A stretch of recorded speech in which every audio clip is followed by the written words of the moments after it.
BA part second year के विद्यार्थियों, ई व्याख्यान में आपका स्वागत है।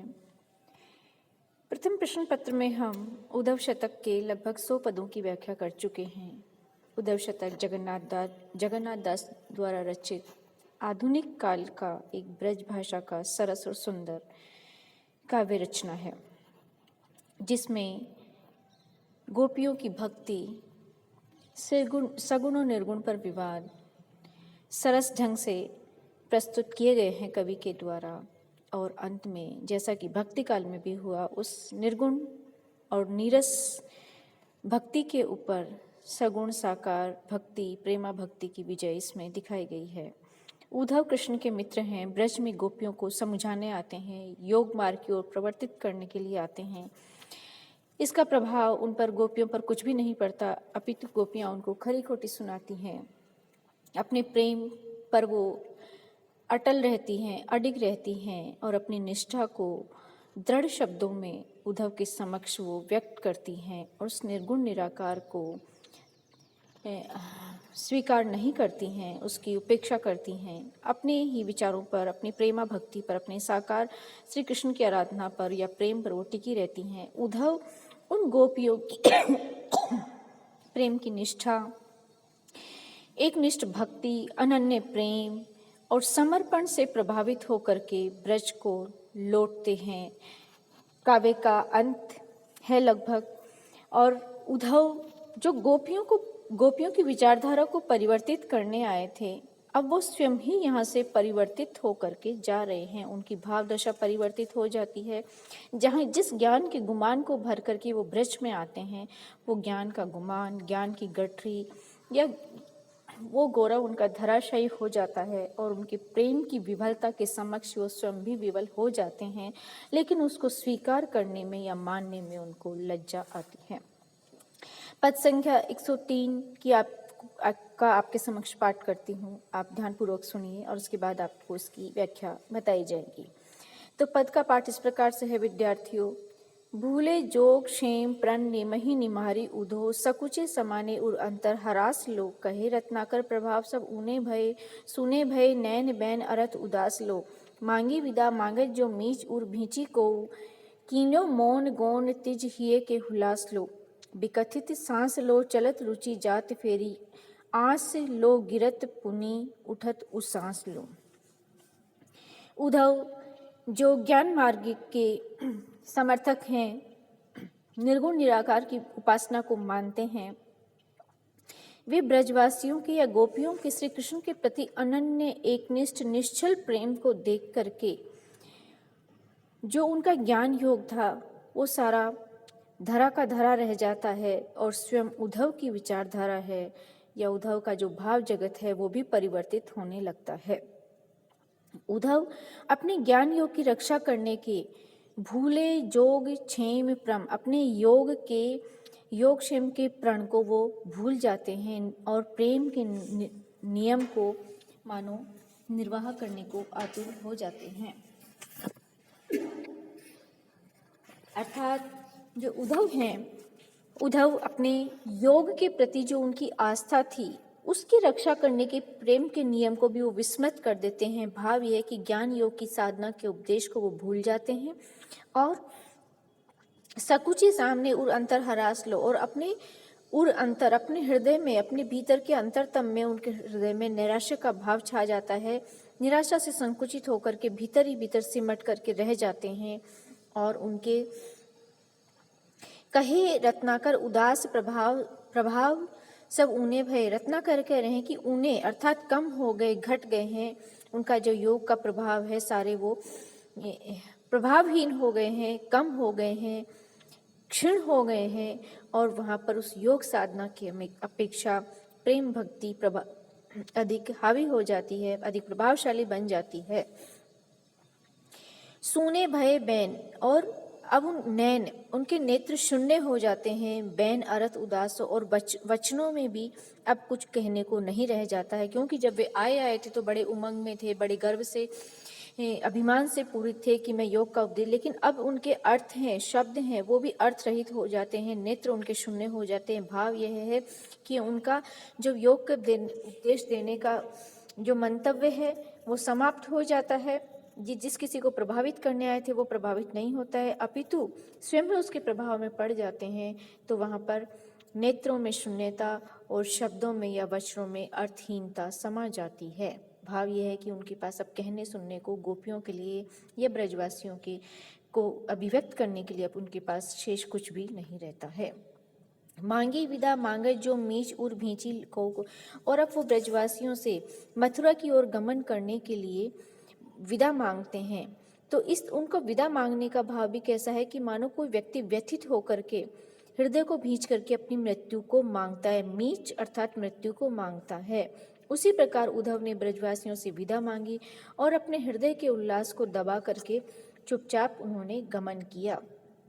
हृदय में उल्लास इसीलिए कि उनको अपने योग की निरर्थकता का ज्ञान हो जाता है, उसका बोध हो जाता है, और वो अब कि मैं भी अब मेरा हृदय भी प्रेम से पूरित हो गया है, तो ये उल्लास उनके हृदय में कदाचित व्याप्त हो जाता है। विकथित सांस लो, विथकित सांस लो, चलत रुचि जात फेरी।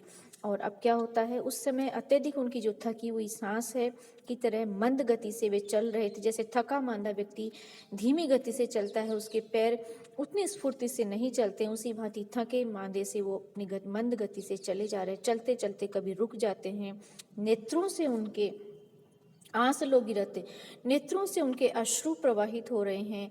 पुनः वे उठते हैं, गिरते हैं, उनकी श्वास प्रश्वास चल रही है। अर्थात भाव यह है कि विरह अब गोपियों के प्रेम से या ब्रजवासियों के श्री कृष्ण के प्रति प्रेम को देख करके वो स्वयं भी इतने विचलित हो जाते हैं, इतने भाव विवल हो जाते हैं कि वहाँ उनको विदा मांगते हैं तो वो विदा भी उनको मृत्यु के समान लग रही है। मानो वो बने रहना चाहते हैं, उनके बीच में जाना नहीं चाहते, और जाते हैं तो नेत्रों में तो अश्रु भर कर जाते हैं।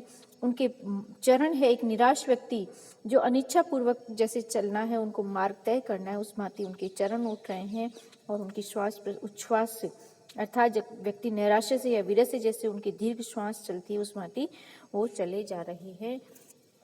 तो जो उद्धव जिस भाव या विचारधारा से काव्य का प्रारंभ होता है उसी की ओर पुनः काव्य अंत पे आ जाता है। प्रारंभ कृष्ण के वियोग से या विरह से होता है और उद्धव को लगता है कि कृष्ण भला कैसे इतने विरह से विवलित हो जाते हैं, संज्ञा सुनने से हो सकते हैं। वही दशा अब उद्धव की हो रही है। काव्य के प्रारंभ में जो दशा कृष्ण के विरह में हो रही है वही वैसी ही स्थिति अब यहाँ पर उद्धव की हो रही है। अगला कवित्व विद्यार्थियों पद संख्या 104। चल चित्त पारद की दम्ब कंचुले दूरी, ब्रज मग प्रेम प्रेम मूरी शुभ सीली ले, कहे रत्नाकर सु जोगिनी विधान भावी, अमित प्रमाण ज्ञान गंधक गुनीली ले, जारी घट अंतर ही आग घूमी धरी सबे, गोपी विराहग्नि निरंतर जगिली ले, आए लोटी उद्धव विभूति भव्य भाईनी की, कायनी की रुचि रसायन रसीली ले।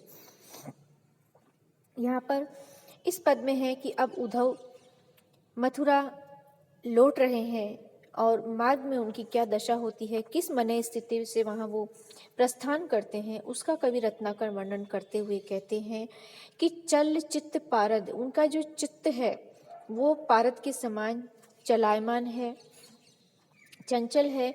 तो और वो ब्रज मग धूरी, ब्रज के मार्ग की जो धूली है उससे भी मानो वो कैसे प्रभावित होते हैं। और उन्होंने दम्भ कंचुली, दम्भ अर्थात जो प्रेम के स्थान पर ज्ञान मार्ग को या निर्गुण निराकार को श्रेष्ठ मानने का दम्भ था, वो भी एक कैंचुल की भांति उनसे दूर हो जाता है। उसी का यहाँ पर एक अच्छे रूपक के द्वारा कवि ने वर्णन किया है।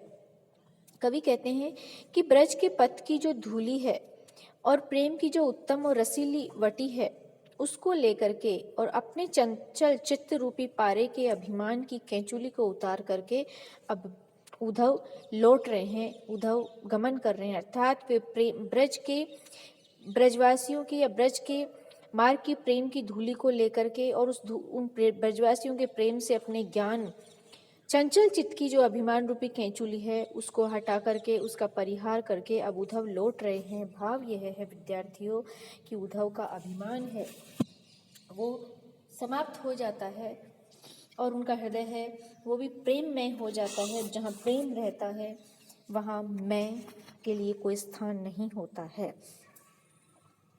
तो उद्धव का जो अभिमान रूपी केंचुली है उसको वो वहीं ब्रज में छोड़ करके मथुरा की ओर गमन कर रहे हैं।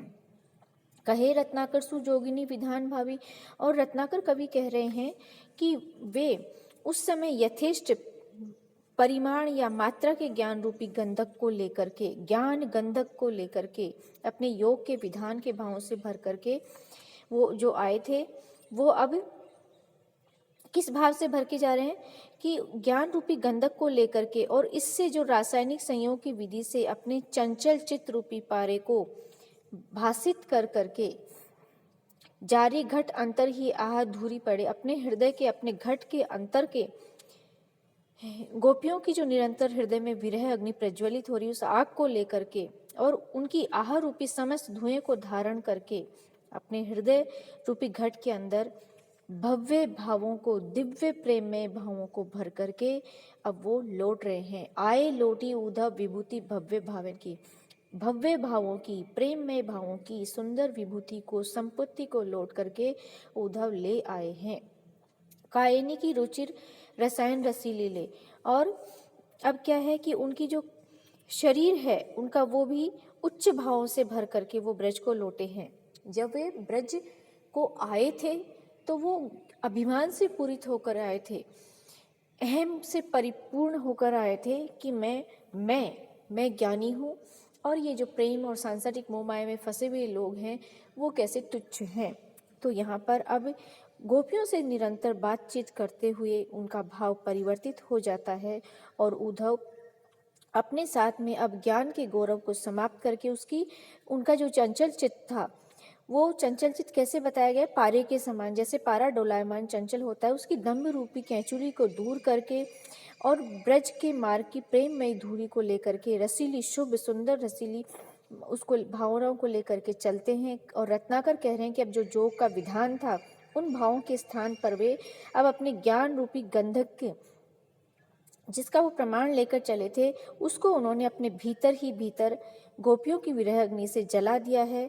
और जो निरंतर गोपियों की विरह अग्नि का भाव था, उस प्रज्वलित हो रही आग में अब गोपियों की विरह की आग को लेकर के उसी की आह की धुएं को धारण करके अपने हृदय में, अपने घट में, अपने अंतर में भव्य भावनाओं को भर करके वो ब्रज की ओर लौट रहे हैं।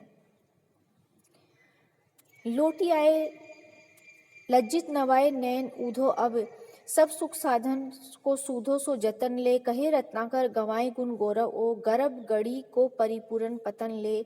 छाए नैन नीर पीर कसक कमाए उर, दीनता अधीनता के भार को नतन ले।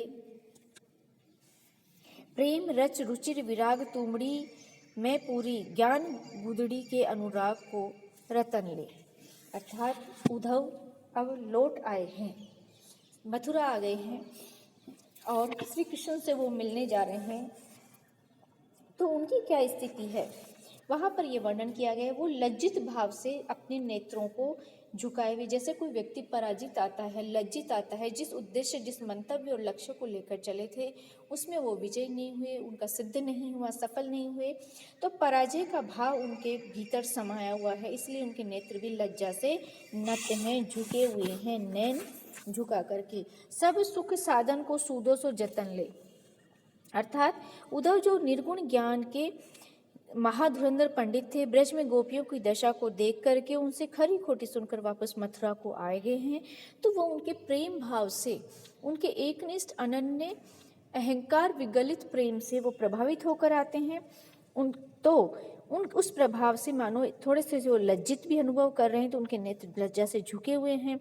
समस्त सांसारिक सुखों को प्राप्त करने के सरल से सरल उपाय जो होता है वो ईश्वर की, प्रभु की, परमात्मा की भक्ति होती है, उसको स्वीकार करके वो वापस आए। कहे रत्नाकर गंवाए गुण गौरव को। रत्नाकर कह रहे हैं कि अपने गुण गौरव को, निर्गुण ज्ञान का जो गौरव था वो गंवा कर आए हैं, उसको खोकर आए हैं, उसको वहीं छोड़ कर आए हैं। गर्भ की गढ़ी को परिपूर्ण पतन ले। और जो गर्भ की गढ़ी है, गर्भ अर्थात अभिमान, अहम का भाव है, वो उनका अब नष्ट हो गया है। अभिमान रूपी जो गढ़ है वो धराशायी हो गई है, उसका पूर्ण पतन हो गया है।